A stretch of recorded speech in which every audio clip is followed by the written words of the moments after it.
মাঝে মাঝে কিছুই ভালো লাগে না। মনে হয় সব কিছু ছেড়ে ছুড়ে দূরে চলে যেতে পারলেই হাঁফ ছেড়ে বাঁচা যায়।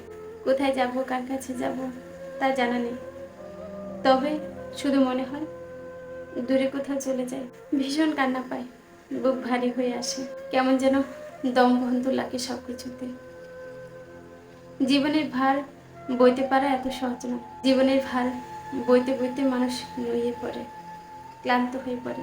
মনে হয় একটু বিশ্রামের প্রয়োজন, নিজের জন্য নিজেকে সময় দেওয়া প্রয়োজন, একটা শান্তির ঘুম, একটু আরাম, একটু সুখের আশ্রয়। জীবনভর কিন্তু এটুকুর খুঁজে পৌঁছা না। এই অল্প বয়সে হাঁপিয়ে ওঠা জীবনটা মুক্তির জন্য ছটফট করে। একটা জ্যোৎস্না রাত অথবা একটা বৃষ্টি স্নাত সন্ধ্যায় যদি সব কিছু ছেড়ে ছুঁড়ে ফেলে রেখে দূরে কোথাও চলে যেতে পারতাম। মাঝে মাঝে সব কিছু ছেড়ে দূরে চলে যেতে ইচ্ছে করে। কত দূরে জানা নেই, কি নিদারুণ এই অপেক্ষা।